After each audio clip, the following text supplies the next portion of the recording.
how did the war start? On the 1st of December, the code word to start the war was Tally-ho. We opened up all 84 guns. The whole sky was lit up.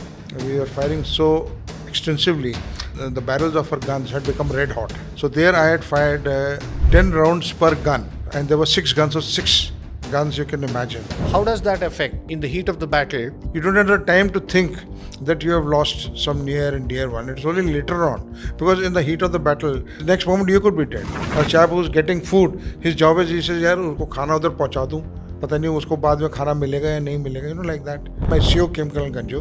He said, come, let's go and make some history. They attacked with 3 tanks on our position. So what Major Chandrakant did was, he said, no problem. We'll organize ourselves into tank hunting teams. So 2-3 boys each with grenades. So they got onto the tank from behind and opened the cupola and dropped the grenade and jumped on. So we had one Naik Bishambar. He jumped, got the first tank destroyed. When he was jumping onto the second tank, but the third tank which was following saw him, so he shot him. And when I walked away from there, when they had finished the last rites, and that was the time I honestly thought to myself, I said, listen, what is the religion of death? People were carrying out the last rites. They're not authorized religious teachers. ना तो पंडित जी हैं, ना मौलवी हैं. Will they reach heaven or not? और जन्नत मिलेगा या नहीं उनको? Did you realize at that point of time that you had won the war? No, see, we would only realize it once the surrender was there. Till then, the aim was to carry on with the task that was there with you. So we carried on like hell, that night. We fired everything we had. So Colonel Pradeep said, gentlemen, we are officially dead, let's have a drink. So we sat on the railway platform. जिसके पास जो drink I, somebody had rum, somebody had brandy, somebody had...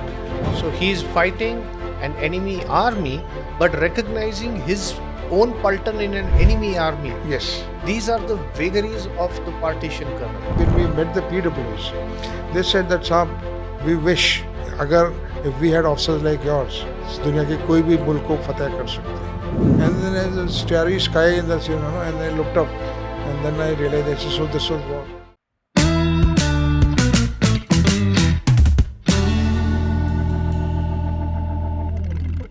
So, Colonel, you were saying General Gonzalez came and briefed you. How far after that, and how did the war start?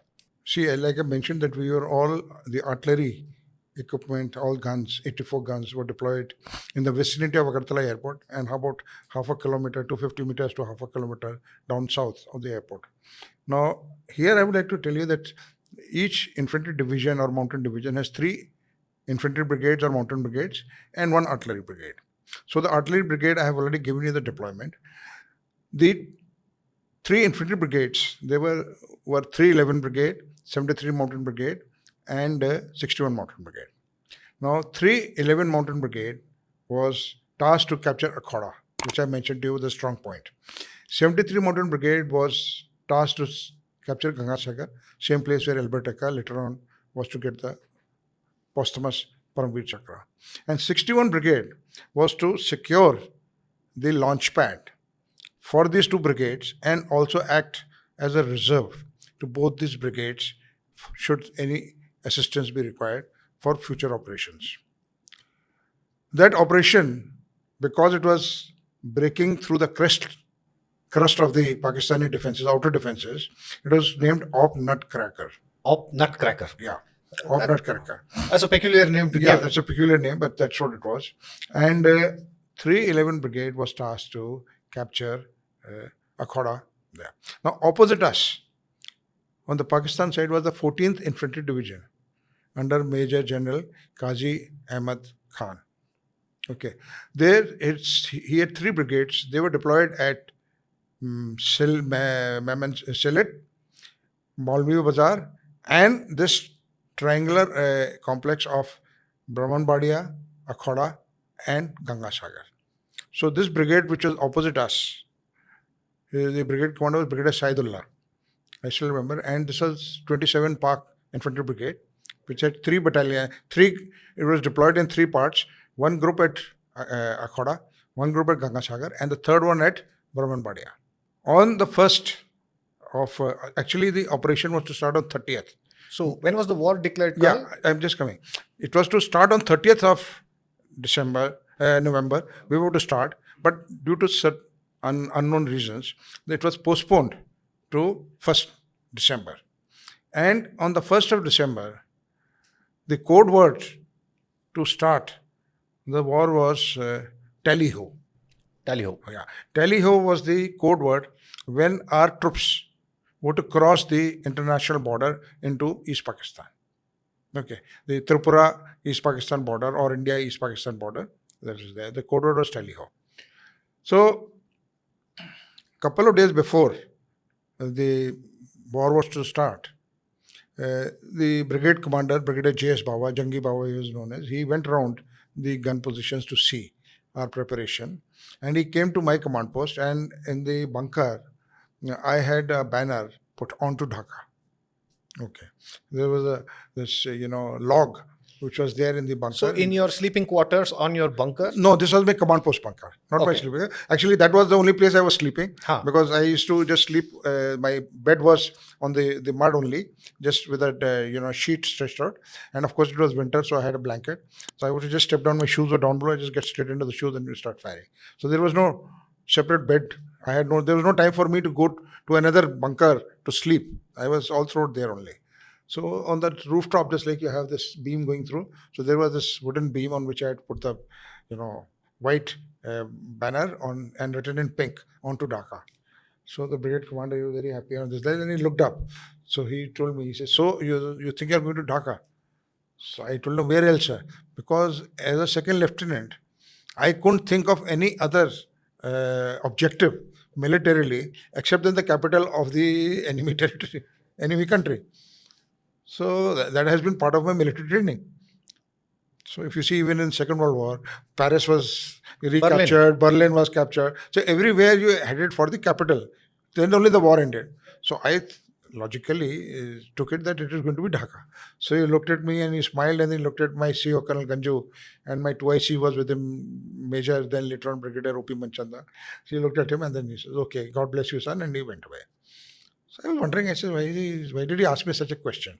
At that time, I did not know what my operational role was. Okay, so the war has been declared. No, war has not been declared as yet. This is pre-war checks which are going on. Like we had done the pre-war check, pre-recording check here. So it was the pre-war check and all by the senior officers that everything was okay. If there was any shortcoming, the equipment or ammunition and safety, all those factors. So we were ready, and matter was forgotten. On 30th night, actually we were to start on 30th at 6 o'clock in the evening. We got a message that tally-ho now at 1800 hours on 1st. In the army, we work 24-hour clock. So after 12 o'clock, so 1 o'clock is not 1 o'clock, it is 1300 hours. So 6 o'clock is 1800 hours. So we go around the clock. So we now knew that, but there was no airstrike because it was going to give away the surprise as to where exactly we were going to be attacking. So there were no airstrikes. They were planned, but there were no airstrikes.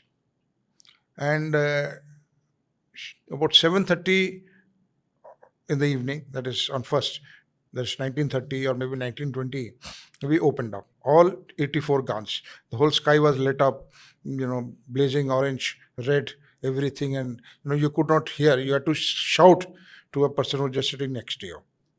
The earth was shaking because the guns were firing and all those things, and the shells were landing on the Pakistanis. And they also retaliated, and their artillery also started firing back at us.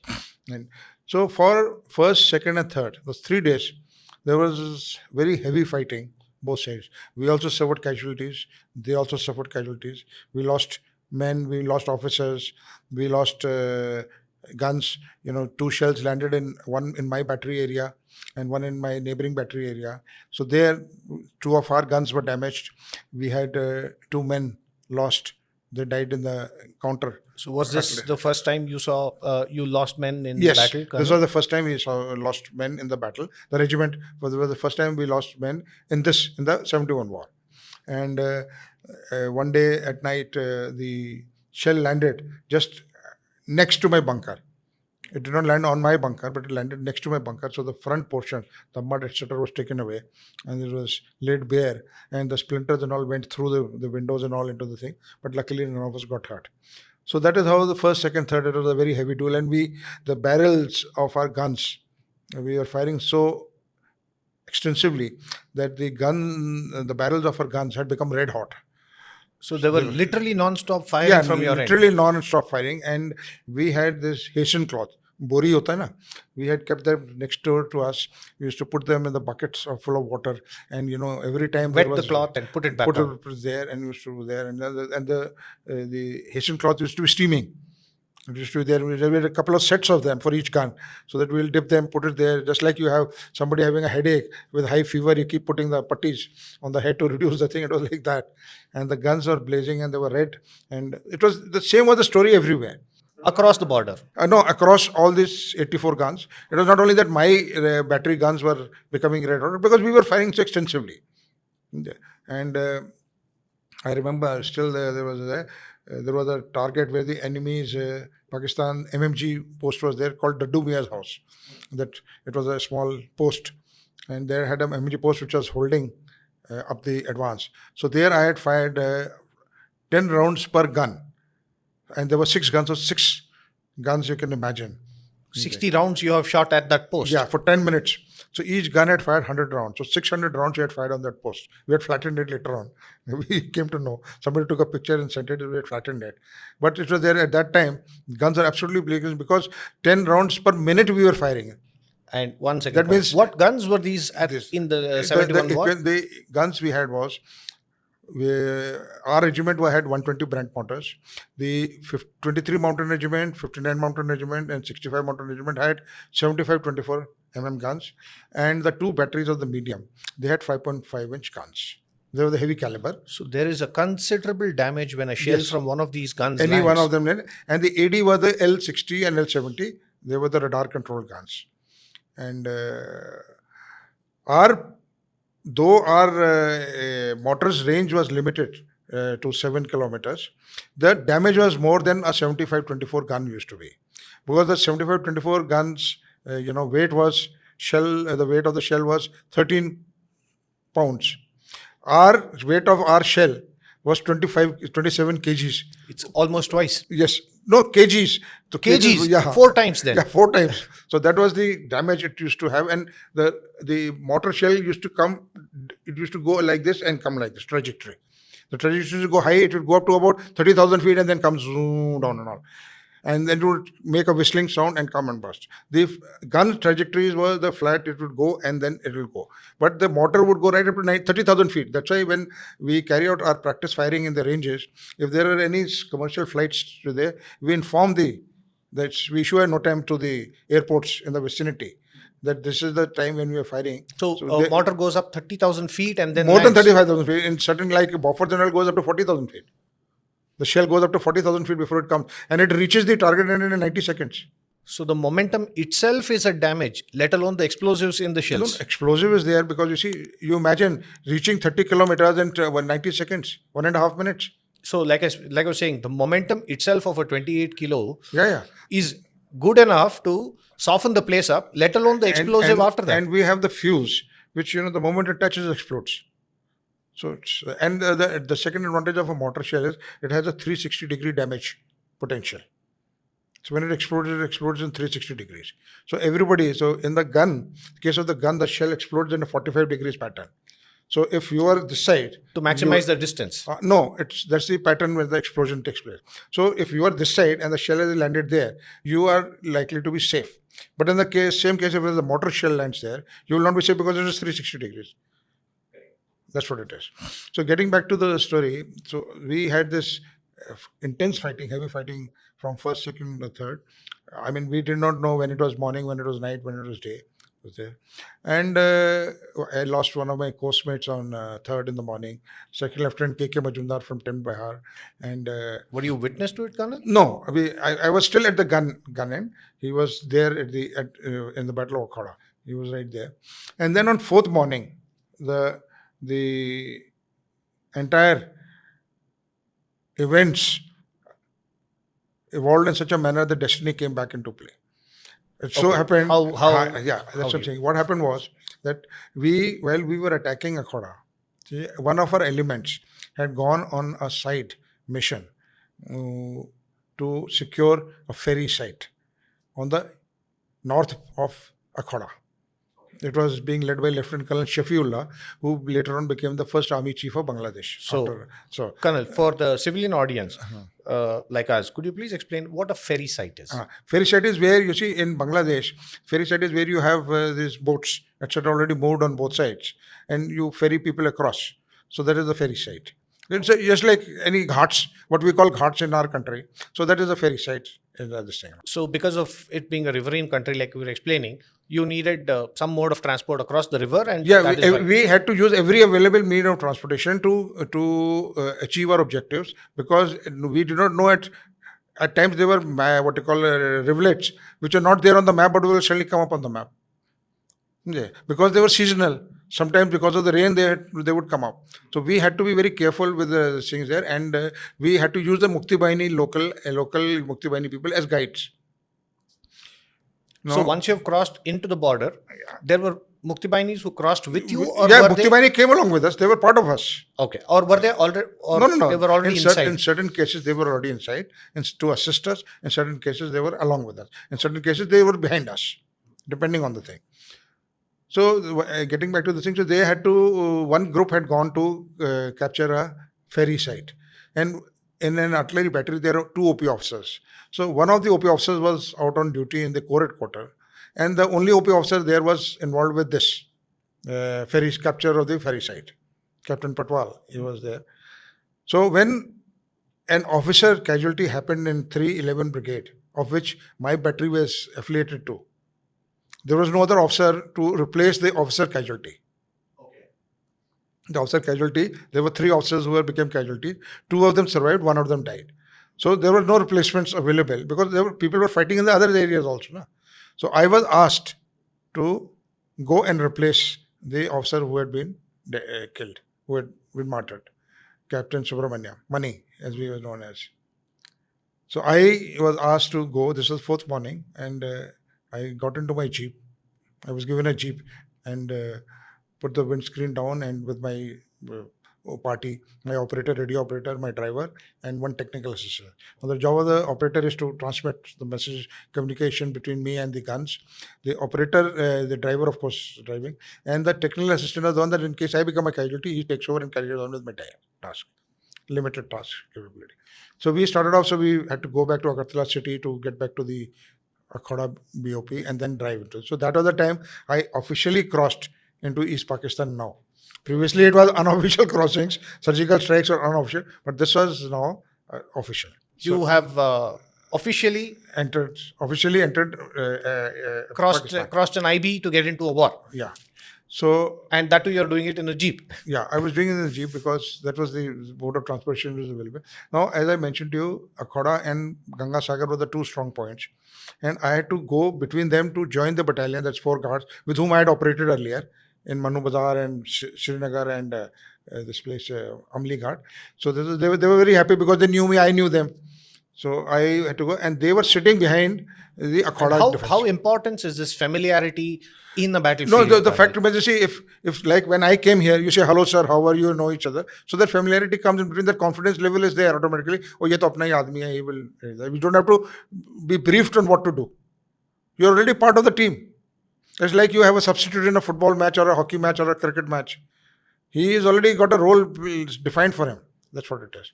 So it helps a great deal with the familiarity, especially and we carry out this kind of joint training so that everybody is aware of each other's capabilities and their familiarity is there between each other. So I had already served with the battalion. So I was not new to them, they were not new to me. The men also knew me. The biggest advantage, the men knew me. So they knew ye to apna saab hai, like that. And when I was going now, as I mentioned to you, because of the rivers, rivulets, streams, ponds, that distance between Akhoda and Ganga Sagar, which is about 7 to 8 kilometers, had been reduced to about 300 to 500 meters.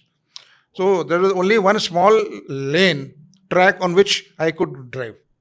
So I could neither go right, I had to stick to the track to go to reach that battalion. which means you can be a sitting target. Yes, that's what I'm saying. So now when I was going, that was the time around suddenly, I suddenly found whoosh, whoosh, to, in quick succession, two noise. I immediately knew there were the shells have gone past and they have missed me, and I looked from the direction from this where the sound had come. So there I found to my right about 300 to 500 meters, tanks engaged in a battle with each other. Our tanks were fighting with the tanks of Pakistan Army. So our PT-76 tanks were fighting the PT-76 tanks of the Pakistan Army. The tanks were same. The only thing was the number. They were being operated by Indians and Pakistanis with different numbers. Otherwise, the tanks were the same. And the camouflage in the tanks were different, or were No, they no, no. same? They're the same. This was like the same thing, and they were about fighting with each other. And the Pakistani shells, which are missing our tanks, had missed me also. So there was no friendly fire. It was a Pakistani shell that came Yeah, towards you. there's not a friendly fight because our tanks are firing north. Pakistani tanks are firing south. I was traveling south, but I was traveling east to west. Okay. The shells are coming this way and I was traveling this way. So that's what it was. Anyway, luckily they didn't hit me. So we went, I told the driver, thoda aur tez chalo. That was the only thing I can do. And as we were heading closer, there was sarkanda grass on either side. Because in the riverbeds, you will find the sarkanda grass normally growing. So as we were nearing the sarkanda grass, I was looking around. So I suddenly saw in front and I found 4 specks. And I knew what they were. They were Pakistan Sabre jets because that was the only aircraft they had. So I straight away told my driver, I said, stop the vehicle. और हम चारों अलग अलग direction में let's just split and कोई गाड़ी के पास कोई नहीं होगा because we had to be away from the vehicle because vehicle was going to be a target because vehicle could be seen from the air And individuals may not be visible because the aircraft is flying at about 300 knots. So it's unlikely for him to see an individual. But if you're lying low, if you're lying still, the chap may not be able to see you. But if the vehicle is there, he can see, and if you make a movement, then that movement will give away your position. So then he'll be able to see, he'll say, oh, there's something down there. So best in these circumstances is to lie dogo, as we say, just lie down and just wait for the thing to be over. So we took position. Now these 4 aircraft suddenly came, 4 Sabre jets, the 4 came, like you have seen in the Republic Day parade, one after the other, and they came. And 2 of them went right up and went into the sun. And the other 2 went and did a barrel roll, as they call it. And they came back and did a barrel roll and came with their guns blazing. All 2 of them with their 4 guns blazing. And the bullets were, like where I'm here and where the recording is there, like that. Just 10, 15 feet away. The dust was kicking up and all those things. And we were hoping like hell we don't get shot. And they were there. And I was wondering what the hell is going on. Why are they shooting at me? Poor me, I have only 1 jeep and 4 chaps inside. This is because at that point of time, this is what my thought was. You are not an important target at that point of time. I'm inconsequential. There are tanks. No. Just listen to me. And then, around. These 2 jets went and then the next 2 came. Then they came, they were firing the rockets. So they were firing the rockets. So, and I was surprised. I said, why are these guys after me? And then it struck me. I said, oh my God, those tanks are there. And they would have asked for this aircraft to air support to help them, and they are actually after those tanks, which was actually the fact. Because after the war, we met some of those pilots in Dhaka. So, and we spoke to them in Dhaka. And then we learned that some of those pilots were there. And this continued for about 20 minutes. So, the 4 men in your company have left the jeep? 4 of us, all 4 of us were there, and they were in 4 different directions. We were lying on the ground. And the jeep is luckily the jeep was saved. We didn't, neither the jeep got hit nor we got hit. But they were actually aiming for the tanks. And they were doing a bad job because they were not hitting any tanks either. Okay. And when they had gone through 2 passes of the two attacks, when they were going for the 3rd time, that is the time, and we were cursing, I said, where the hell is our Air Force? They had promised. So this was already 4th morning. And the group captain had promised you that they won't be there. Yeah. So, but his 72 hours were not over as yet. So that is the time, these 4 of our IF aircrafts came, 2 MiG-21s and 2 NATs. And then the traditional dogfight, they got into a dogfight. And for about 5 to 7 minutes, we could sit there and watch. So now I was thinking to myself. I said, no, bachu ab maza aayega tumhare. Like I was just thinking to myself. And then after some time, those 4 jets, they realized that it is futile. And then they broke off and they headed back to Dhaka. So this was my experience on 4th. First experience was tanks fire, and second was the air attack. And then after they were over, and when our own aircraft kept flying over it for some time, and then they went back. So very shortly, from Palam Airport, where you put your head back and you said, "War, here I come." And the first No, time, I was in the thick first of it. time you get inside, you not only are in the crossfire of a tank battle, you are I also in the experienced it. crossfire of a air. Yeah, I have also experienced an airstrike, which even today the chief of the Indian Air Force cannot claim to be. I And have been at the business end of a F-86, which he can't claim to be. and being shot at. Yeah, that's what I'm saying. Business end of Business the end of- F-86. And you have also seen from the ground view of a proper dogfight happening. yeah. And this is all on the 4th day of the official war. Yeah. And our own attack guns had opened up, but they were too far away to make any effect on them because they had limited range. Anyway, I then, it was about 12:30 or 1 or maybe 1:30, I joined the battalion. So they were very happy. That "Acha, tu aa gaya?" Good, So I joined. I was with Alpha Company. Major Chandrakant Pandit, he was the company commander. I had normally been with him only throughout. He was the senior most company commander, and he was also used to be officiating as the 2IC, second in command. So he was there, and his task was to the most difficult one. He had first come there and established the roadblock. So the Pakistan troops at Akhoda could not withdraw back towards Brahmanbadia. So they had cut off their withdrawal. Okay, it was like I coming and sitting behind you, not allowing you to listen. The only escape route is there, so we had blocked the escape. Now the Pakistan army realized that after having lost a couple of positions, they realized that they have to evict Alpha Company of 4 guards before they can make any chances of surviving. So at night, just when dusk had started falling in, they attacked with 3 tanks on our position. Now, we could hear the tanks coming because our own tanks were on the other side. They had not reached us. And we could hear the tanks which were coming from that side. And the distance between the tanks and us was anything between 75 to 100 meters. Now, So they're literally on top of you. Yeah, and I could not even ask for my artillery fire to them because we were all around them. Our troops were all around. So if any round misses the tank, it will go and hit my own troops. So I could not ask for any artillery support. So what Major Chandrakant did was, he said, no problems. We'll organize ourselves into tank hunting teams. So 2-3 boys each with grenades, they were designated into tank hunting teams. And as the tank passed by, so they got onto the tank from behind and opened the cupola and dropped the grenade and jumped off. So the grenade was exploded inside, the people inside, the gunner, the tank commander, and the loader. And in the close quarters of a tank, any grenade will have 4 to 5 so times the So everybody will die. Plus the ammunition is inside, which that will also explode. So we had one Naik Bishambar. He was the one, very daring person, God bless his soul. He jumped, got the first tank destroyed. When he was jumping onto the second tank, okay, he opened the thing and he was able to throw the thing.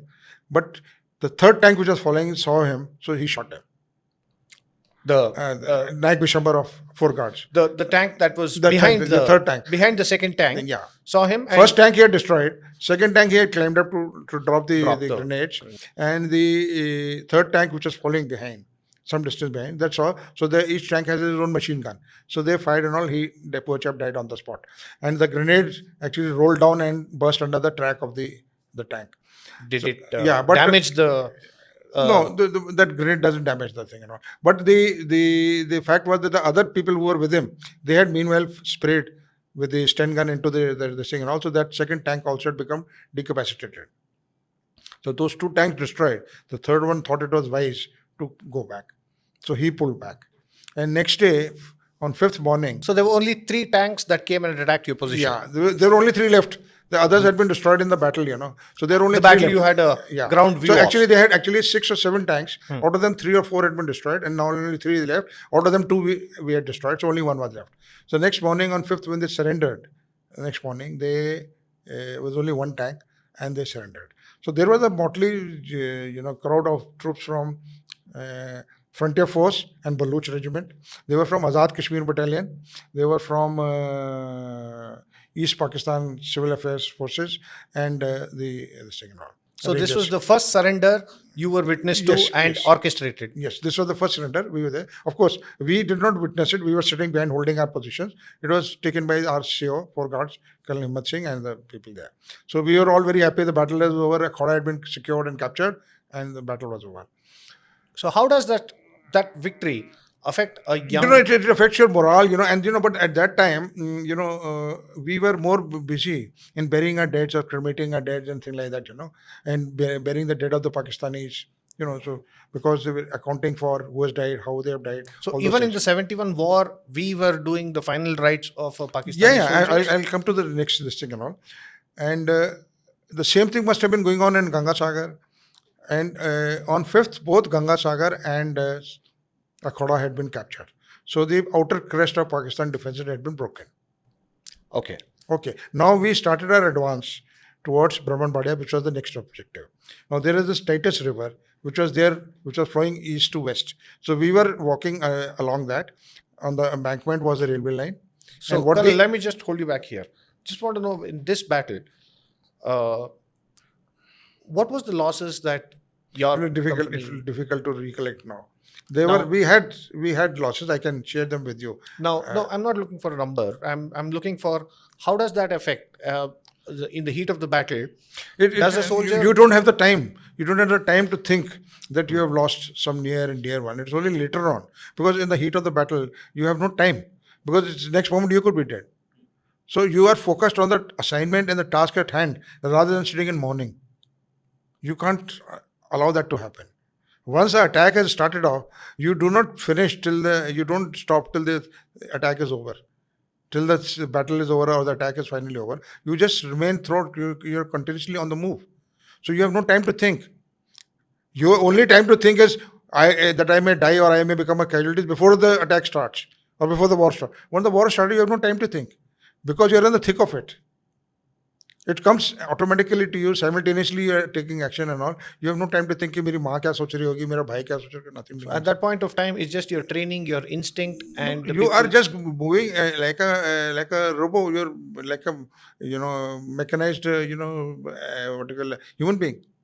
So how much of the training that you go through your NDA, through your IMA, how much of it will help in a situation like that? See, in my case, I had the benefit of being exposed to operations from June onwards. So I was battle hardened when actually the war broke out. For me, it was not a new experience. Yes, today if somebody goes, like they went into a Kargil and all, now when they go, for them it will be a new experience for the first time. But for me, I was already battle trained. From June onwards, when the first artillery shells landed on me on 25th June. So there was nothing new for me. For me, it was just another day at office. It was like that. It brings into stark contrast the lives a civilian leads when you are narrating this and saying it's just another day in the office for you. Yeah, that's because it's because you don't have time to think of anything else. You have to finish that. A chap who was firing a gun, he's looking at the gun and firing at the. A chap who's loading the gun with the shell, his job is only focused on loading the gun. A chap who's getting food, his job is he says, यार उसको खाना उधर पहुंचा दूं, पता नहीं उसको बाद में खाना मिलेगा या नहीं मिलेगा, like that. So there is no time to think on niceties of life or social aspects of life. You just it's routine. So, and then from there, you move on to Brahmanbadia. Yeah. So we then started on 5th, we stayed. The rest of the brigade slowly grouped together.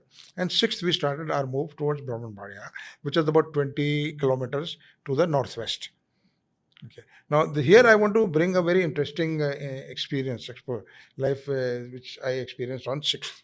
When we were walking, we were the last to leave the place Akhada because everybody had passed through our location and gone to towards Brahmanbadia. We were the last to move.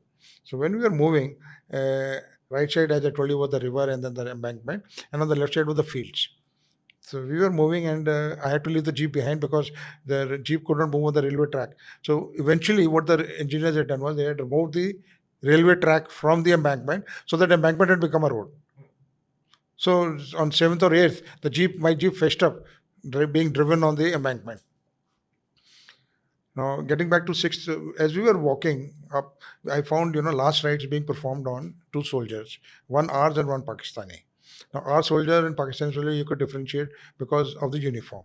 Our uniform guy was wearing olive green, and the Pakistani was wearing a khaki dress. So the locals had been rounded up, and they were assisting in getting the firewood for the Indian soldier, and they were digging the grave for the Pakistani soldier. So I just took permission from Major Chandrakant. I said, "Sir, I'll just oversee it." He said, "Yeah, please go ahead." So I just stayed there and I was watching. Now, when I looked at those two bodies of the two soldiers, they looked in their mid-30s, maybe 35, 40. Now, these are the thoughts which I still remember and which went through my mind at that point of time. I said they both look like 35 to 40, which means that when they were both born in India. There was no Pakistan. They were born together as Indians only. 35 years back, assuming they were 30 years back. So They were born just before partition. Whenever they were born as together in same India. Second thing was, from their body, one could make out that they appear to be from western part of India, northwest part of India. So we all know that in northern India, when a child is born, there is a general celebration in the village. And especially with the male child, then, the whole village gets together to celebrate. So the second thought that came to my mind was, I said, look at these guys. They both, when they were born, how much celebration would have happened when they were born in their villages, in their houses and in their villages. Today, they both are lying dead here. We do not know how long it will take for the news to reach them and how the whole village will now react. Both have died in the line of duty, but it's there for the respective country, but they are no longer there. The third thing which crossed my mind was, I said, listen, the people who are carrying out the last rites, they're not authorized religious teachers. Na to Pandit ji hai, na Maulvi hai. They, whatever mantras or shuras or whatever they knew, they just recited them and carried on. So my thought was, will they reach heaven or not? Or Jannat milega ya nahi unko? And all this is happening and I'm just thinking in the battlefield for you. In the battlefield, and I'm just thinking and waiting while all these things are going on and thinking these are thoughts which are randomly going through my mind. And when I walked away from there, when they had finished the last rites, I walked away to join the rest of the advancing column. And there was a time I honestly thought to myself, I said, listen, what is the religion of death? They both are lying dead together. They are not being, the last rites are not being performed by the authorized people. And they are what you call young and this and that. What is the religion of death? And even till today, I haven't got the answer to that. Because death comes to everybody. Plants it comes, animals it comes to human beings also. So can you differentiate? Yes, body-wise you say he's a Hindu or he's a Muslim or he's a Kannadagi or he's a Andhraite. But does it matter to a death what religion is yours? So, Colonel, while you were looking at the last rites, the thoughts that came to you is, what is the religion of death? Yes. These are very, very profound questions. One usually does not associate with soldiers. In our heads, soldiers are very hardened, one-tracked people who are just walking through. But what you're tells us that even in war, there's humanity somewhere. There is introspection. There is learning that happens. Is that true in your experience? Obviously, in this case, it is true. But what does war teach a person? What does seeing war at close quarters? I will answer that question at the end of the interview. Okay, because war is a horribly exciting experience, I would say. Horribly exciting experience. Yes. Okay, I'll say it now only. You can record it for later also.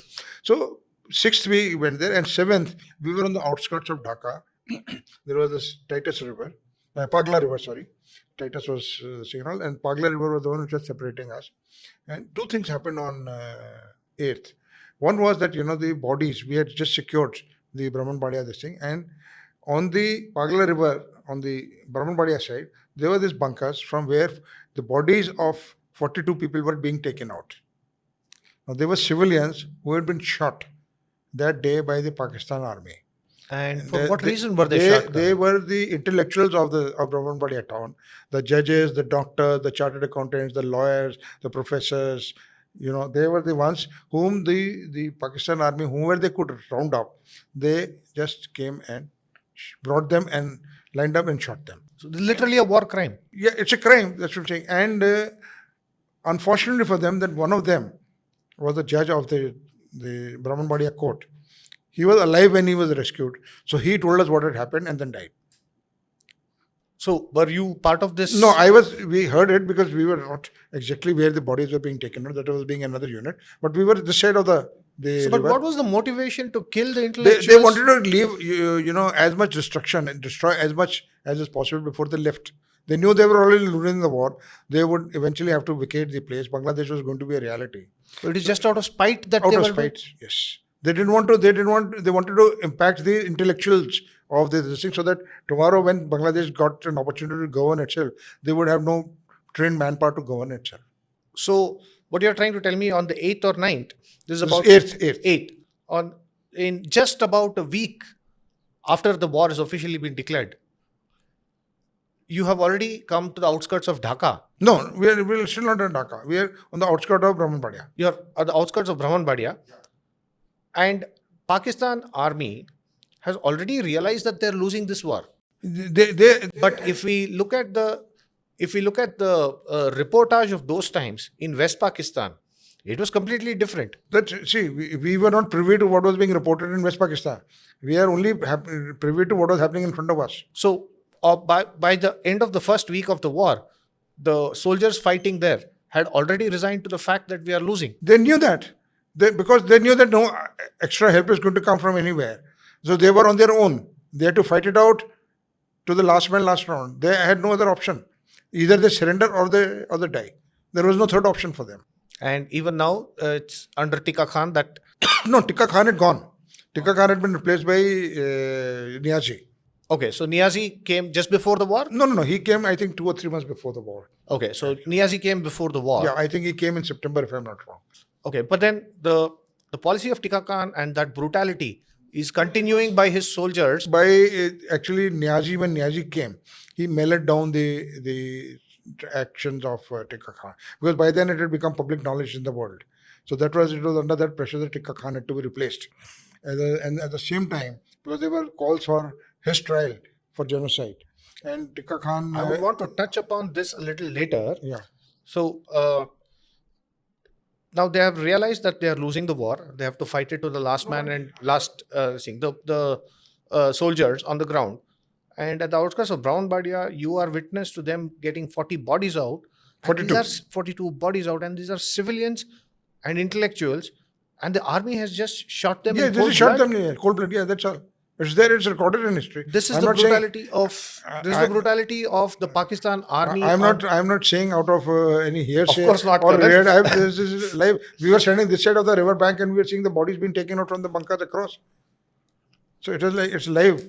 It's not somebody I've read somewhere or So something. what are you going through when you see a crime against humanity like this? You feel bad about it. That's all. What can you do? Your resolve becomes stronger to try and end to punish the enemy as much as you can. But then you see, you have to do it within the constraints of the Geneva Convention and these realms of decency. If they are being indecent, it doesn't mean that you also act indecently. So the second part of that operation, of that significance of that day was that around 10:30, one helicopter of ours came over the horizon, over the skies, and started carrying out a reconnaissance along from north to south. So we could make out, looking at our maps, we could see that the river Meghna was there. So this helicopter was carrying out the recce. And after some time, we found another helicopter of ours coming, and both helicopters landing, and then both of them taking off. And then after some time, both the helicopters going back towards Agartala.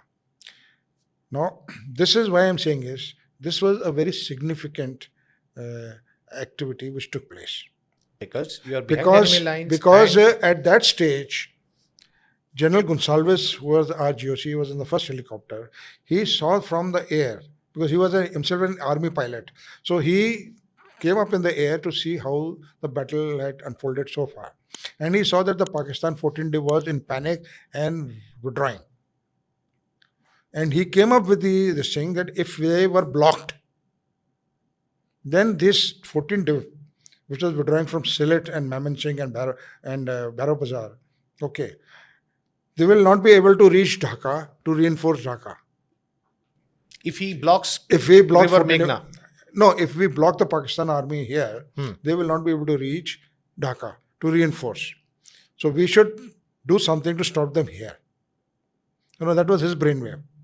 And when he mentioned that to the Corps Commander General Sagat, he came, he saw the thing, realized, they both agreed, and they went back and sent the message to General Jagjit Singh Arora, who was the army commander, कि sir, this is what it is, let us do this.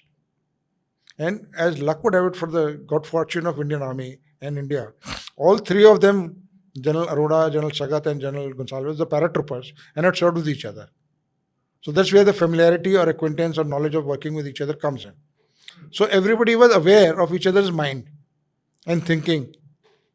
So General Sagat straight away, General Arora immediately spoke to Sam Manekshaw, and that operation, that was allowed, accepted. Why I'm highlighting this significance of 8th is that if you recollect that when the brigade commander had come to my command post, I had written on to Dhaka, he had smiled and he had said, so you think you're going to Dhaka? At that time, till that time, the Indian Army had no plans to go to Dhaka.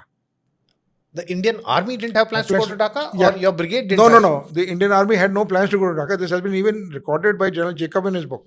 Okay. The plan was to secure all the areas around Dhaka, not to get, because nobody wanted to get involved in fighting in Dhaka. You see, Second World War, instances of Battle of Stalingrad and others were there, where armies got lost while fighting into the towns and cities. So nobody wanted to go and fight into the town. Built-up area warfare is a completely different ballgame. Nobody wanted to get bogged down into the fight into the streets of Dhaka.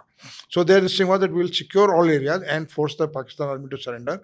That was the original plan. But at that point of time, the plan of our brigade, 311 Brigade, was to only go up to Meghna River. Which you did not know, but my brigade commander knew. Your brigade commander, that is why he gave that dry smile and said, so you think you're going to Dhaka. Whereas I just, out of enthusiasm, as by common sense and logic, I said, yes, obviously we are going to Dhaka, but where else? So at that point of time, this is where the destiny again comes back to play. Right from February when I said we are going to Dhaka, this is how the destiny comes into play. And 9th morning, it was decided to launch a heli-borne operation across the Meghna. So 10 Mi-4 helicopters came, led by Group Captain Chandan Singh. So about 10:30 or 11, my CO came, Colonel Ganju. He said, come, let's go and make some history. So I told him, sir, aren't you already making it? By then I'd become a little cheeky with him. So he says, yeah, I like it. Come on, you come with me and split your guns battery into two. 3 guns stay here, 3 guns ask them to follow with 300 rounds, and we are going across an operation across the Meghna. And how were you planning to cross the river? No, I'm coming to that. So at that time, I looked at this. So my mind was thinking of the Normandy beach landing. We were going to assault through the river, like river boats and river craft or thing like that. So my mind was focused on Normandy, D-Day landing on 6 June 1944. And when we reached there, and then this Air Force officer, Group Captain Chandan Singh, was there. He briefed us. He said, gentlemen, at 2:30, 2 o'clock onwards, 2:30, between 2 and 2:30, 10 Mi-4 helicopters are coming, and we are going to go into them. Please prepare your loads of 10 people, 9 people each for each helicopter and decide. So that is the time I realized that I was going to go across like the 82 airborne and 101 airborne of the Normandy landings of the US airborne divisions, that we were going across in helicopters instead of planes, but we were going across the Meghna, we were assaulting across the Meghna, and we were supposed to be landing there. And as luck would have it, Major Chandrakant's company was nominated to be the first one. And since I was OP with him, I was trying to go with him. So we were allotted 10 helicopters. First 5 he went, along with Colonel Himmat Dasio, and I was in the next 5. Now, I would like to tell a little bit about the Mi-4 helicopter. The Mi-4 helicopter has a capacity for 13 people. 1-3. So, pilot, co-pilot, and 1 loader. So, 3 are gone. Now, 10 if you add, so it will become 13. So, everybody is concerned about is superstitious about the number 13. So, you don't load 10 people in it, you load 9 only. That is the same reason why in Bangalore you don't have 13th floor, you directly have the 14th floor. So we all got in, and at 3:30, So the first 5 helicopters took off, and 10 minutes later, the next lot. After the last was airborne, so we went. So first 5 and next 5. Our job was to land across the Meghna and secure a dropping zone for ourselves. Okay, so that the rest of the battalion, rest of the force, including my guns, could fly in. So initially you're flying in without your guns. Yeah, absolutely without guns. So initially it was an infantry operation only, which I was there for an artillery support. Now we went there, we crossed the Meghna. While we were crossing the Meghna, the Pakistan machine guns opened from down below and anti-aircraft guns, flak, Anti-aircraft flags. anti-aircraft guns, black smoke, and the helicopter was open from behind, and it was all filled up with the smoke, and we were choking and coughing and all those things, and holding on to the whatever part of the helicopter we could. We were flying around 2,000 or 2,500 feet and looking down at the Meghna. If you slipped, if you missed, you will fall straight, you will drown, because each of us was carrying a man pack about 25 kgs each. So there was no chance of you being swimming also, no matter how good a swimmer you would have been. And when these guns started opening up, so the helicopter would go up, then it would go down, then it will turn right, then it will turn left. And Basic evasion maneuvers. all those evasive maneuvers. And we were, we were going, some people were vomiting, some people were this thing, but we were just hoping that we'll just get across. It lasted about 40 minutes or so, 45 minutes, we don't remember, but not less than 40 minutes. It took from the time it took off till we reached there. Now, when we reached the dropping zone area, DZ as we call it, the helicopters did not land. Because of the wet ground? The ground was soggy. They could not land. Had they landed, they would have got stuck. So they were hovered about 10 to 12 feet. And then they said, okay, jump. So we told me, niche utaro, kehta nahi, partner, jump. And one of those persons in the co-pilot of the helicopter was my senior in NDA. So we hadn't parted the best of friends. So I gave him a dirty look. I said, you want me to jump? He says, yes, you jump. There is no this thing. So we jumped. And when we jumped, then we realized we went into the mud up to our knees. So you thought he was trying to pull a fast one on you No, from he the had tried NDA to days? get back at me. From the NDA days. So we, the thing, and then, we were extricating each other, pulling each other out and all those things. And as we landed, Major Chandrakant, along with one element of his company, one platoon, ran west towards the railway station, where the Pakistan elements were deployed, safeguarding the railway station. So they opened up. I landed up and I went toward the east to secure the eastern flank towards the river, to the perimeter of the DZ. The perimeter is a circular thing. So he went for the western wing, I went for the eastern wing. And we, after about 15-20 minutes, we had secured the signal, and Major Chandrakant also, after a brief firefight, those people thought it was advisable to surrender rather than get killed. So 5 of them surrendered, the rest ran away. Now comes the second interesting part. By then darkness had set in, and we had dug down and we were settling down. And the next lot came, the Bravo company of 4 guards. Now when they came, in the darkness, instead of coming south, they went to the north. And when they went to the north, they, by mistake, instead of stopping, they continued north and hit the Pakistan force, which was occupying defenses at Bara Bazar. That is So where they went all the way to Bahra Bazar before they dropped. Yeah, after the drop. After drop, they went ahead. Went northwards and hit Bara Bazar, which is about 2.5 kilometers from the dropping So zone. we can say they lost their bearings and Yeah, they lost their bearings and they reached there by sheer accident. Huh. So there was a firefight between them. And this was the headquarters of 14 Div, Pakistan 14 Div, General Qazi Ahmad Khan. So they, later on we learned, and the Bravo company realized they had reached the wrong place, so they quietly pulled back. But the Pakistan GOC, he realized that this is a much bigger force than he had anticipated, and he messaged to General Niazi that the whole Indian Army brigade has landed there, and I am when not there in a were position. 10 people who attacked him. There were only 200 of us. No, but the people who actually attacked him were about 10 people. No. The people who attacked them were not even 100. Bravo company, each company has about 120 people, but at that time they were 100. So there were less than 100 people that attacked.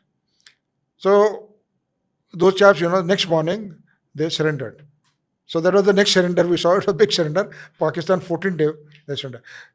Brigadier Saidullah, who was still fighting at Brahmanbadia, had not surrendered. Please understand. The GOC had surrendered on 10th, but he was fighting at this thing, and he, in fact, launched a counterattack on our forces who were in between Brahmanbadia and Ashuganj, and blew up the bridge. But he did not surrender. He surrendered only after General Qazi Ahmad Khan had surrendered. Okay. So he surrendered a day after 10th in the afternoon. Now we had So this tells me that even a miscalculation, but a gutsy one, a daring one. a daring one, will actually yield results on the battlefield. So on 10th, after we had secured this thing, by night, the rest, throughout the night, the operation carried on. And my guns also came in. And by about 4 o'clock, we had secured the dropping zone and this thing. And in between in the evening at about 9 o'clock or 8:30, the Pakistan radio announced that, their army has reached Tilia Mura, which was the headquarters of 4 Corps, R4 Corps, and somewhere between Agartala and Darbanagar. And there was an attempt by Indian forces to drop paratroopers by planes. Tayyara is a Urdu word for aeroplane. And four have been shot down and all have been died. So Colonel Pradeep said, gentlemen, we are officially dead, let's have a drink. So we sat on the railway platform at Methi Khanda railway station, and the mess havildar, he had brought, 2-3 bottles. So jiske paas jo drink I, somebody had rum, somebody had brandy, somebody had whiskey, that enameled mug, standard enameled mug of the army, and we had drinking. So that's how war was going on. So let me understand this. Yes, war So was you going on, heard- we were still enjoying a drink. Of That's course, what I'm trying to say. Of course, Colonel, because you heard on the radio We are supposed to be dead. about your own death. Yes. So we were enjoying a drink. Okay. So next day, 10th, what we did was we then started advancing after the surrender had taken place. We didn't wait because our job had been done. We had established the roadblock and got the surrender of 14 Dev. They could not now link up with Dhaka. So Dhaka defenses were now open. Between Bhara Bazar and Dhaka, there were very, very few Pakistani troops there. We started off, So you have a free field. free run. So about 10:30, 11 after this, we got the news that they surrendered. So 1 o'clock we kicked off and we started logging along the railway track only. Because there is no other way. There's to no other, travel. there's no Yeah. this thing. So we were halfway through, we came across these empty carriages of the Pakistan railways. So we put our guns and ammunition in them, and we found a railway engine. So we connected the railway engine to the thing, and chuk, and we reached the next railway, the next objective, that was Narsingdi. So, Colonel, now it rings to me. Earlier when we were speaking, you were telling that you work so closely with railways. Now, this probably could help you because you could commandeer. So we had 1 or 2 Jawans who had served with the territorial army and in the railways. So they knew how to operate a railway engine. So their expertise came. We just asked, "Koi hai?" They said, "Haan sahab, humne chalaya." Lag jao with that. So straight away this thing. So you're literally pulling resources out of the hat. Yeah, and when absolutely. As and when they came about. And it so happened that once or twice the train went onto the wrong track. So we reversed and changed the track and we went onto the right track. And we stopped short of Narsingdi, about 1.5 2 kilometers short of it. Got down, deployed the guns, and then attacked Narsingdi at night and captured it by 4 o'clock in the morning. So how intense was this battle? Or This by then battle they was had already. this was a good battle. In this battle, Major Chandrakant got wounded. So he caught a couple of bullets in his thigh.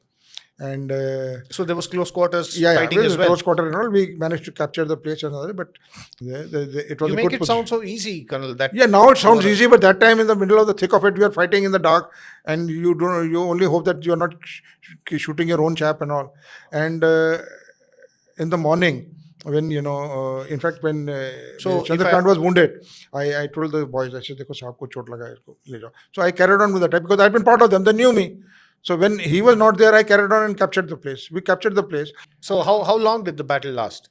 But you started late in Shashank, the it evening. is very difficult to you say how started long late it in the lasted. evening See, by around- because we started the attack sometime around 8:30. Very late And in the evening. we had to go fighting from house to house, from place to place, because most of them were actually hidden in the telephone exchange of Narsingdi. There was a telephone exchange, so most of them were hidden in that. That was where the platoon headquarters was. So it took some time for us because they were inside a built-up area. So we had to get them out from there. So जो outside थे, उनको तो हमने पकड़ लिया. But those who were inside, it took some time. Did they put up a They put up a fight. Yeah. Is that where Major Pandit got wounded. Major Pandit got wounded in that firefight? Yeah, in that firefight. And by about 4 o'clock, we had finished off. Okay, The so fight was you over. so everybody in the telephone exchange Yeah, surrendered, or yeah, they they ran out of surrendered, and ammo? no, they surrendered, and at about 4:30 in the morning, we had finished. So we had given the sign, victory sign, that we had captured the place. And then in the morning, because Major Chandrakant was bleeding quite badly, so we had this plane come, one of our planes from Krishak, AROP plane. It was being flown by his own course mate.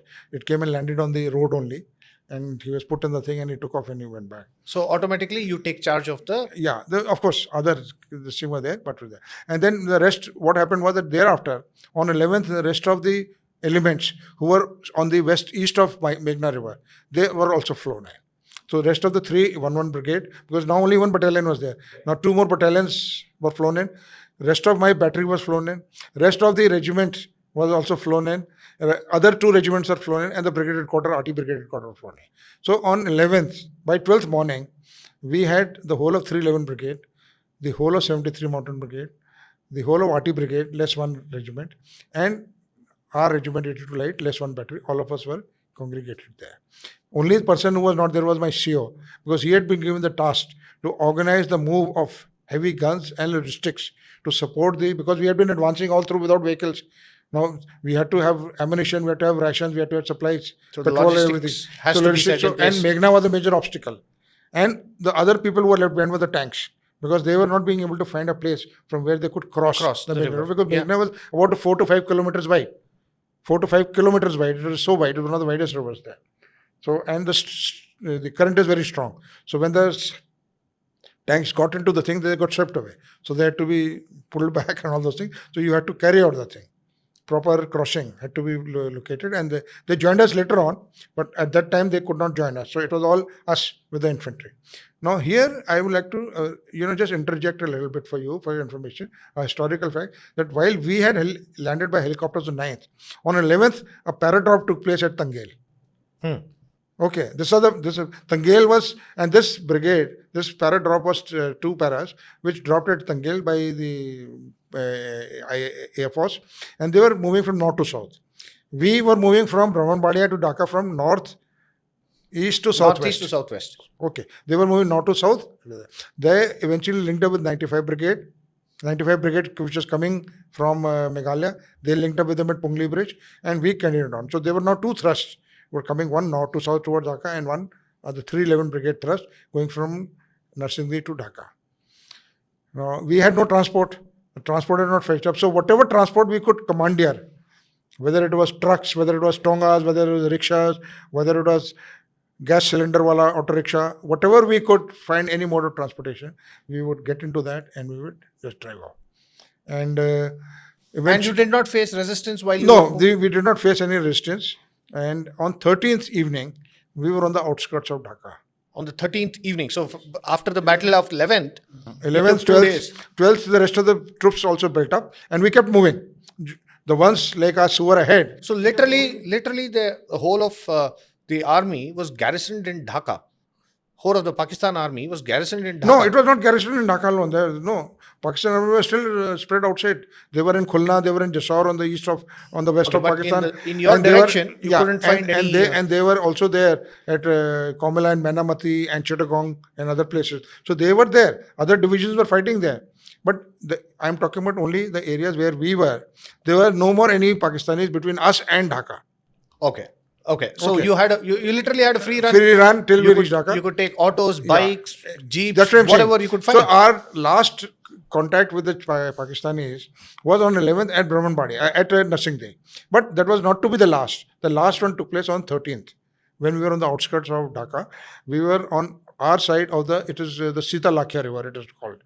Sita Lakhya River is the river which so you were on the east of the river. We were on the northeast of the river. Yeah. And this river was going across, and we were in a horseshoe shape. There was a small grove where the guns were to be deployed.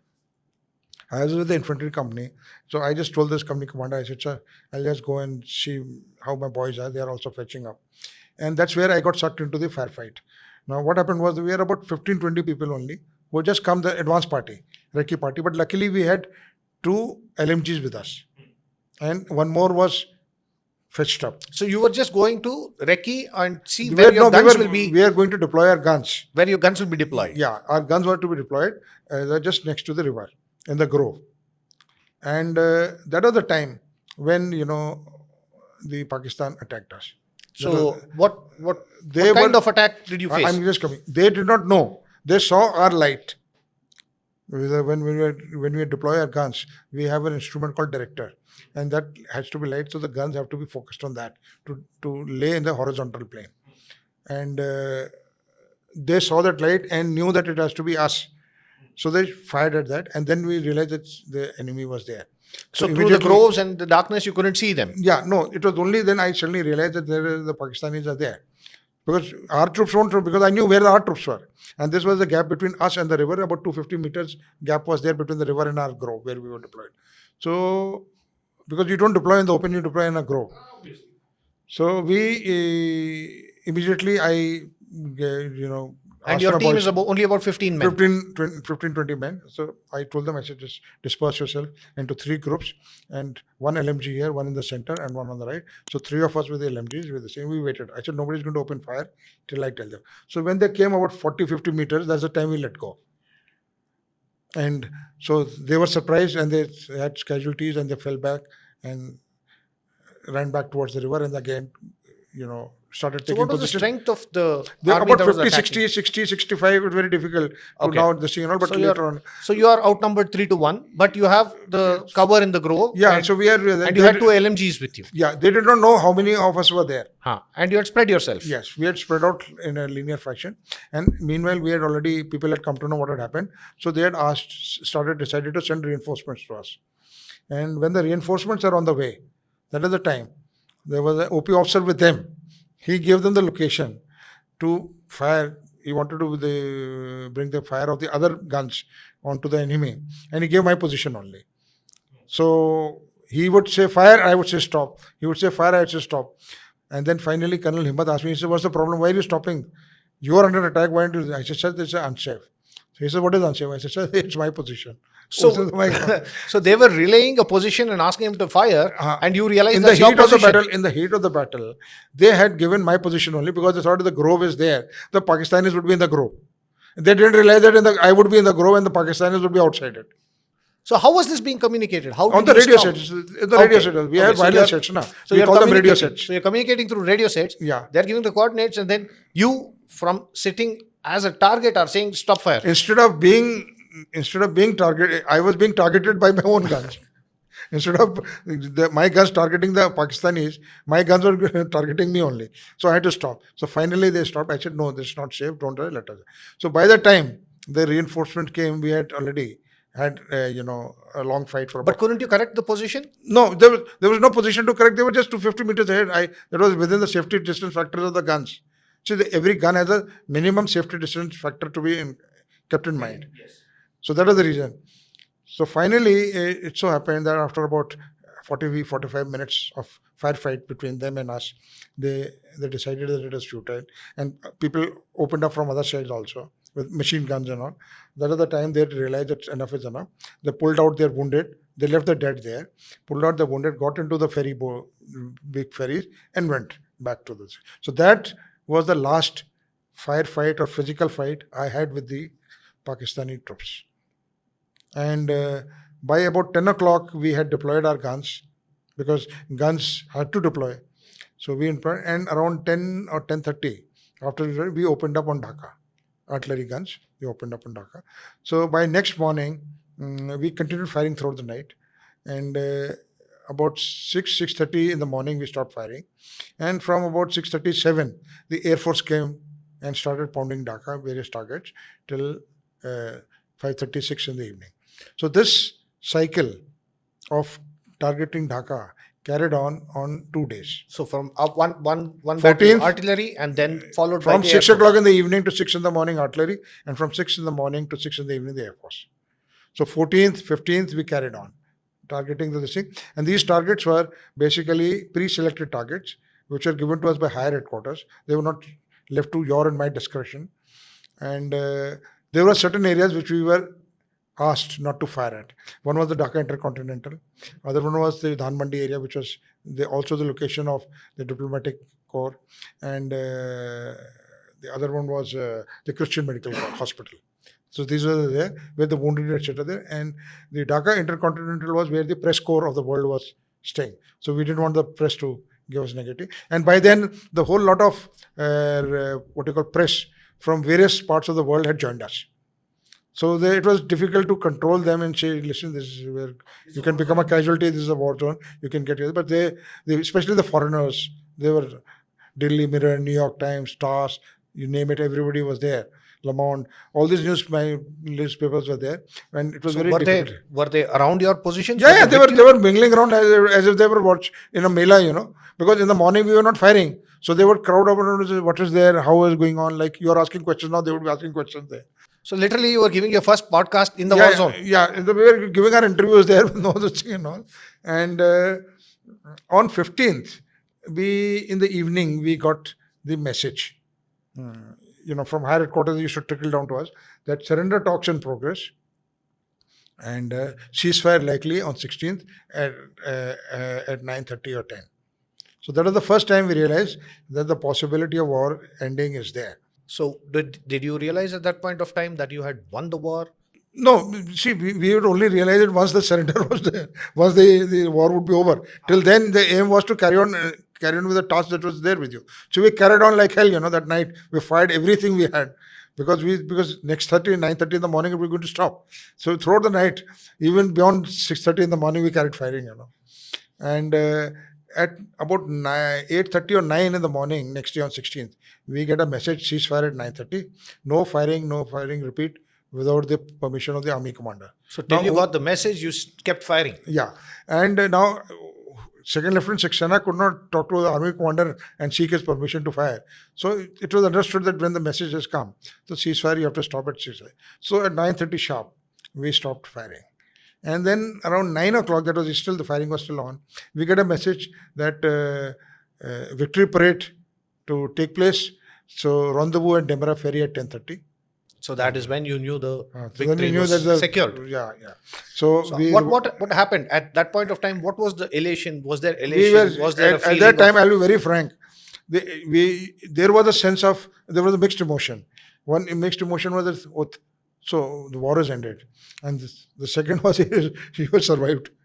It was a big relief that you have because you had by then heard a lot of people who had died about them, and the third one was, if you are going to Dhaka, let's have a proper bath and get proper clothes, So shave nahi kiya tha. So we all, then hastily took a bath. Do you even think of shaving in all this? No, we didn't. We hadn't shaved. So that was the time when you're entering Dhaka as victory parade. We should look decent, na. So that is the first time even having a shave crossed your mind. We did shave in between, but that was the first time, like a couple of days after we had gone in the Heliban operation, that one got to shave and have a proper bath. Because there was no time to have a bath. So that was the time we had a bath, because now there was no firing, nobody was firing at us. So one was able to have a proper bath, took out a new set of uniform, which was in the pack, and then got ready, and then put on the ranks, because that was the time we were moving out without ranks. So we then put on our ranks, and then, got ready to enter Dhaka. So about 10:30 or so, we crossed the ferry, one by one. And about 1 o'clock, we reached the outskirts of the entered Dhaka city. And from there, 1 o'clock till 3 o'clock, it took us 2 hours to reach those 5-6 kilometers to the race course. So, what was your feeling when you entered Dhaka? I'm just coming to that. So when we were driving through the streets, the whole country was out on the roads. It is very difficult to explain that feeling, but the elation, the enthusiasm, the exhilaration of the people was, beyond words. So people were throwing themselves at you, they were throwing garland at you, they were hugging you, they were kissing you, they were shouting Joy Bangla, Joy Hind, everything. They were just ecstatic. So it was euphoria on the streets of... Absolutely, they were just mad with happiness, relief that they had been liberated. And that is the time we were standing there and we were driving through the streets of Dhaka, and we, were realizing how the people would have felt of Paris when they were liberated, how people would have felt in Berlin when they were liberated, or any of the occupied territories like Prague, etc. and all. So how is it? But this was totally different, You were witness to it live. Yes. And then we all reached the race course, and we were there, and 4 o'clock, the General Saab came, General Arora, and he was received by General Niazi. He sat and signed, and So the where surrender. were you So when we the were signature? standing about 40, 50 feet away from where the surrender took place. So So you're- that photograph which you are seeing, as a Yes. photograph, I have seen from this side being signed about 40, 50 So feet you're away. right behind the photographer. No, Something not, to yeah, that. I'm behind from the photographer. You're behind the photographer. You're watching history happen. Yeah, I was in line with the photographer only, if you could say that. All of us, most of us. So what was the feeling at that point of time? Was there cheering? Was there Yeah, everything. I mean, the whole country had gone mad, yeah. the country will go mad, Colonel? But what was a We- soldier's feeling at that point of soldier- time? Seeing our feeling was that we were finally happy that the war has ended. okay, We were actually relieved that the war was over. And at night, we were, located outside the Dhaka Intercontinental along with the tanks. So the people, the hotel staff came, the manager, he came, sir, please come inside. I said, no, we are not allowed to come inside. We'll stay outside only. So we slept outside near the tanks. And then there's a starry sky in the, and I looked up. And then I realized, I said, so this was war. And war had ended a few hours before that in the morning. So about 8:39 we got there. The next day we went around, we located some place for ourselves to stay. So we found two locations for ourselves. One for the officers, which was there in the Students Teacher Center, which was the faculty complex, where the staff used to be staying. And the other one was the university campus, Dhaka University. So there we positioned our guards for the unit as and when it came. And the complex, the students teachers complex, was where the officers mess was established. So when on 17th, when the CO and others drove in, we already had everything set up. Like at Dharmanagar, I had done that. We had got those things. And the best part was that we had a petrol pump next to the gate of the student teacher center. So we put two sentries there, because we knew that petrol is going to be required for us to move around. And a lot of vehicles had been left on the roads by the Pakistanis, the Pakistan Army. at that time the West Pakistanis. The West Pakistan, no, for us, Pakistanis are Pakistanis. So they had left their vehicles, and so they were without drivers, but the keys inside. So we commanded those vehicles and became mobile. So every time somebody wanted, so we had a pool of vehicles to move about, and each one of us had a vehicle to ourselves. So that is how the rest of the regiment then built up, and we were there. Now we were there in Dhaka for about a month. For a month after the war is over, and We were there, and witnessing- I think we returned to India on 19th or 20th of January. Now, in this 1 month we were there, 4 or 5 important things happened. First one was that sometime after Christmas, General Sam Manakshaw came and addressed us. And So, Colonel, let me stop you here. You directly interacted with Field Marshal I'm coming to that. Manekshaw? I'm coming to that. We'll come to that later, sir. No, This no, is no, too I'm- important no, no, I'm for coming me to to that. let that go. No, no, this is I'm too important for me to let that No, go. I'm just coming to that. Please listen to me. So General Manakshaw came, and there was this lecture he addressed all of us, complimented us, thanked us for this and all. And then, there was a cultural Was this a program. large gathering or small? Yeah, gathering? it was in the auditorium. That auditorium was part of our complex where our mess was. Remember, it was a faculty complex. So we were there. That faculty complex even had a swimming pool. So we used to enjoy swimming there out there in winters. And he spoke to them. And then in that cultural program, we had the Pakistani singer Runa Lala. So she sang that Mera Babu Chal Chabila and Damadam Maskalandar were the 2 songs I still remember she sang. And then there was dinner in our mess. So that's the time when I was introduced to General Manekshaw. That is, I was. Is that the first time you met? No, I had seen him before, but that was the first time I met him. So I was introduced, and first General Himmat was introduced. Now, I must narrate this thing was there. He asked General Himmat, he says, Himmat, I believe you have been invited by somebody. He says, yes, sir. So what have you thought about it? He says, sir, I've declined politely. He says, okay. And then I was introduced to him, and because I had taken part in the Heli-1 operations. So he asked, how was the experience? So I told him, like I narrated here. He says, oh, so you face flak? I told him, yes, sir. He says, I face it every day in Delhi. That was his typical way of putting you at ease and, this thing. Now, why he asked General Himmat, that question is very significant. I would like to explain to you. What had happened was that General Niazi, when he got to know that 4 guards was fighting in East Pakistan. So he had passed instruction to his subordinates that any prisoners of war of 4 guards, if they are taken, they shall not be harmed and they'll not be ill-treated. They'll be brought to my headquarters in Dhaka. Okay. He was not the governor. Governor was Rao Farman Ali, but he was the military governor. So he said they will be brought to my location, my house, and they will be kept here. Why would he make such a I'm request? coming to that. Now the reason was that time we did not know, but General Himmat knew, because General Niazi, when he was commissioned in the Indian Army in 41, he was commissioned in the same battalion which General Himmat was commanding, 1st Rajput, and that 1st Rajput had become 4 guards. So his affiliation for his first unit was there. And he remembered that this was my first platoon. This is what has made me where I am.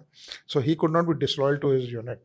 So he's fighting an enemy army, but recognizing his own Paltan in an enemy army. Yes. These are the vagaries of the partition, Colonel.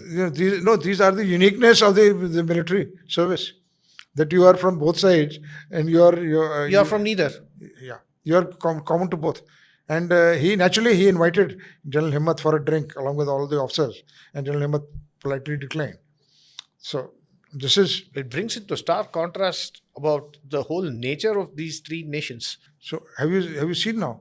Now the other thing was on 2nd of January, Mr. Tajuddin Ahmed, he was the acting president of Bangladesh. He came. And on 12th of January, Mr. Sheikh Mujibur Rahman came. He had been released on 10th or 11th and he stopped for a day in Delhi on 11th and flew in on 12th. So that was the day again, like the 16th of December when we had entered Dhaka. The whole Dhaka had turned out.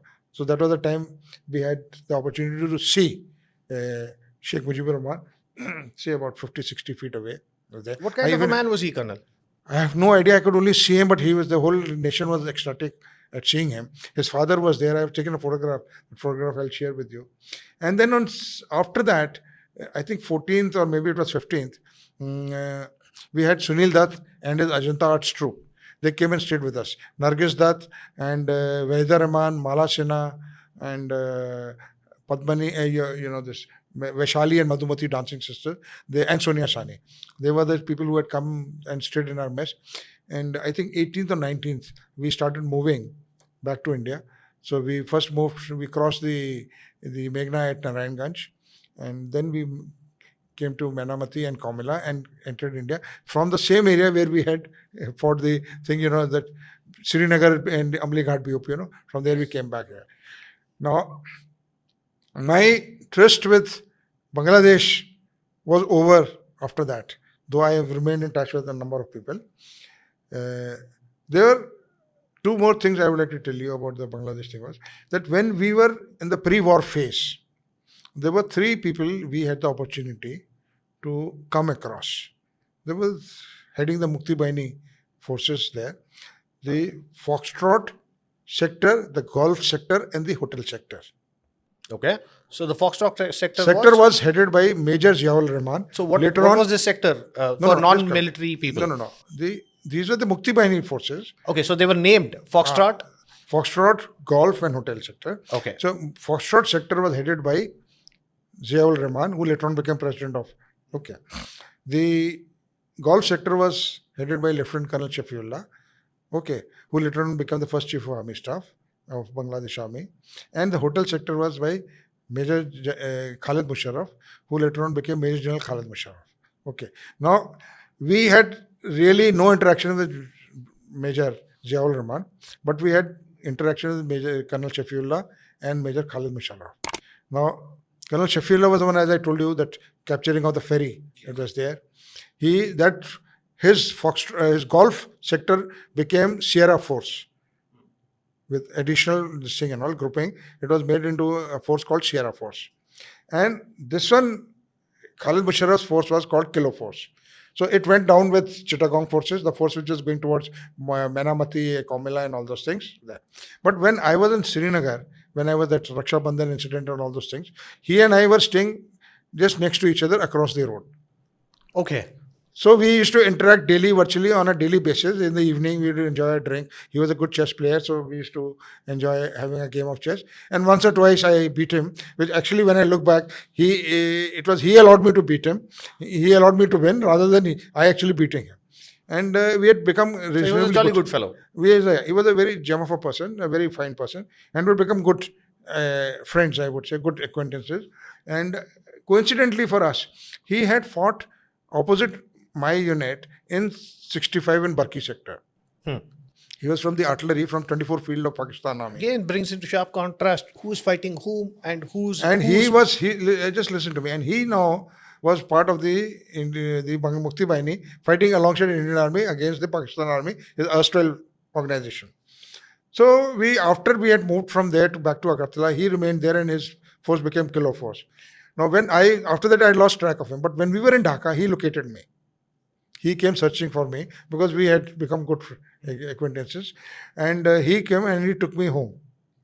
And I had dinner at his place. In his house in Dhaka. In Dhaka.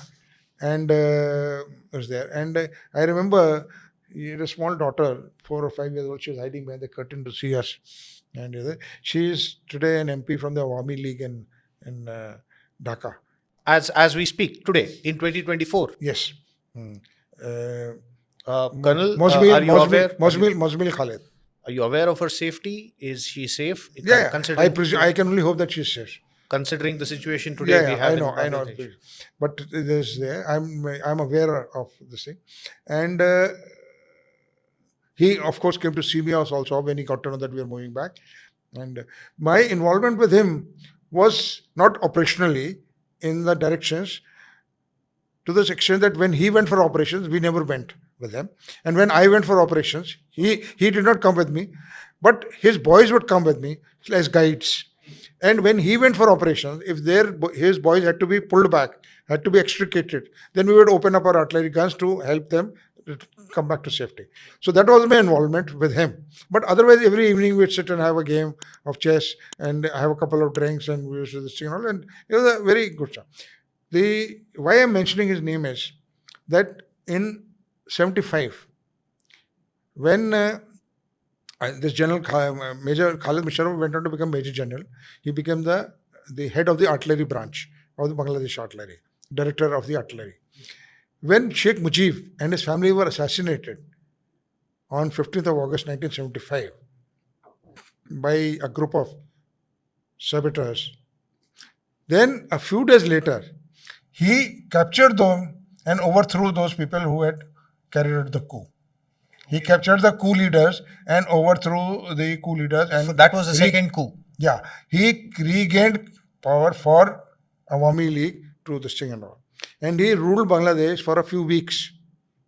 And it was after a few weeks that Ziaul Rahman carried out a counter coup. And in that he was killed. Major General Khalid Musharraf was killed, and his daughter was probably 9 or 10 when he died. So that is the irony and the tragedy of Bangladesh as I look at it now. That today they are back. The history is just repeating itself. Yeah, the wheel has come back full circle. That he sacrificed his life to get the saboteurs and the provocators behind bars, but today he's no more, and people who have been with him are not turning against him. That's the tragedy of this thing. The last thing which I would like to add to my interaction with you is that we came back to India, and then we came back to the same location from where we had left for the war in Archura. And September so we came back to your tea estates. Yeah, tea estate, and we were there for 6 months, and then we moved to Western Sector to Suratgarh area, and from Suratgarh we moved to Suratgarh in September 72. From Suratgarh we moved to Ranchi, where we were supposed to go in March 73, April 71. We eventually moved to Ranchi in April 73, 2 years later. So it took a whole war to get you back to your posting. Yeah, to Ranchi.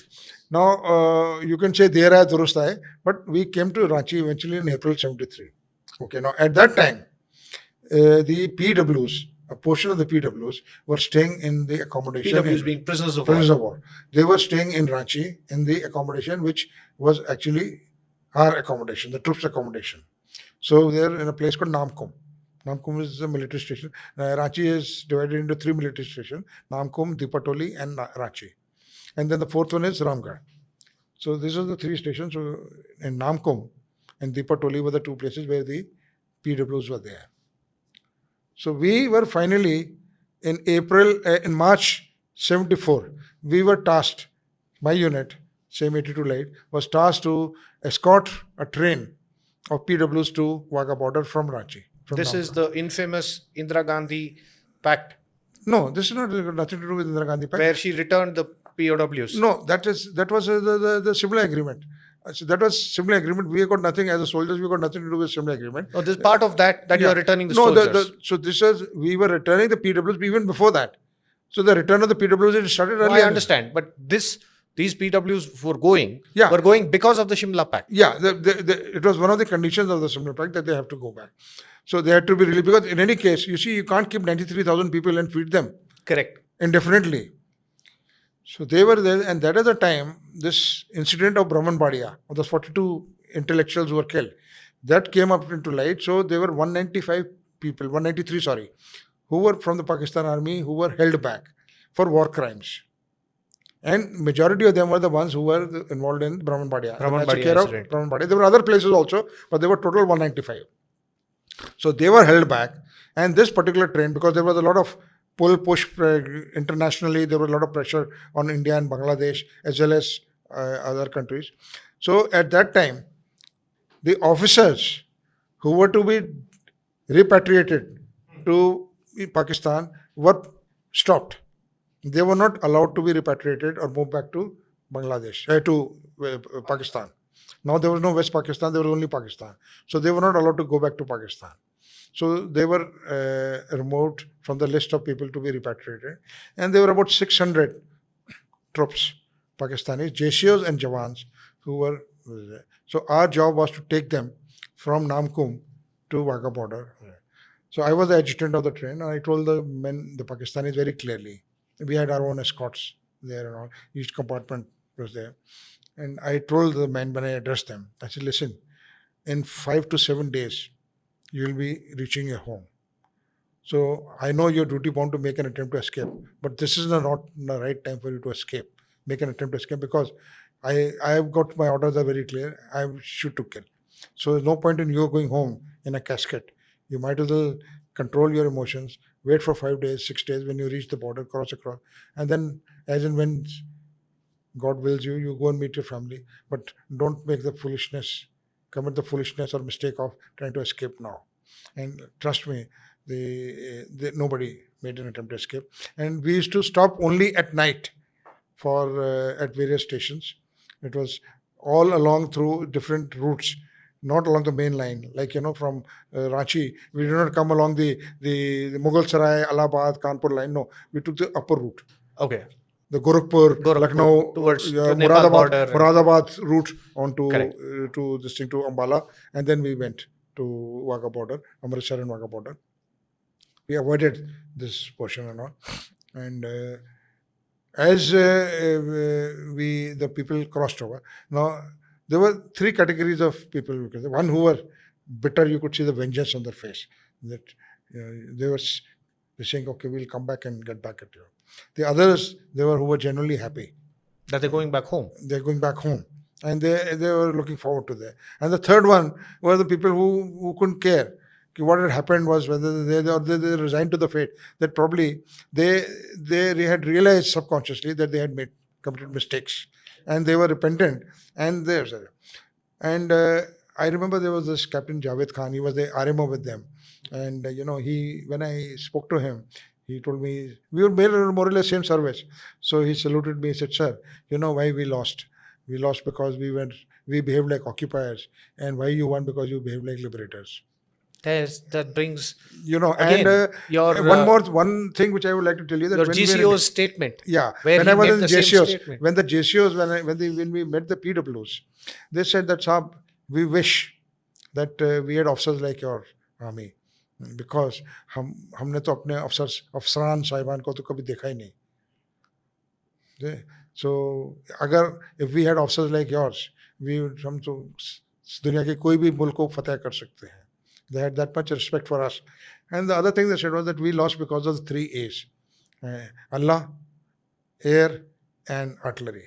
Because artillery and air force, you see, where they were The outnumbered. mainstay of the battle. We were actually pounding them throughout. So they were at our mercy. And Allah, they said, was basically, they said, even because of our crimes, Allah was also against us. So this is what it was. So finally, So Shashank, that brings me to the end of my so that journey. was your journey My through tryst with Pakistan, or the war with Pakistan, or the tryst with Dhaka or Bangladesh, whichever you want to No, term Colonel. it.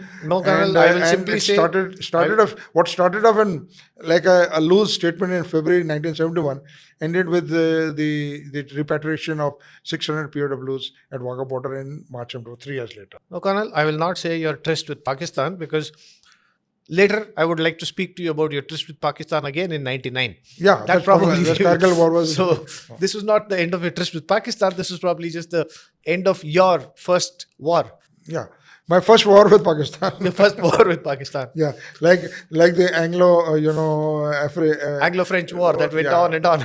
So, but anyways, Colonel, it was a pleasure listening to you. It was very educational. You literally told us how war goes through, because many aspects we wouldn't have imagined. And thank you so much for educating us about this and sharing your personal story. I understand it wouldn't have been easy. It would have brought up a lot of memories. And truly, one Bangalorean to an old Bangalorean, thank you so much. Thank you very much. Pleasure. Yeah, thank you very much for having me on your show. I am indeed, honored to be. Always part a of your- pleasure, Colonel. And one request, we would want to know about your next interaction with Pakistan on another podcast. Okay, I'll keep it for the next later date. Thank you. All right, Colonel. Good day.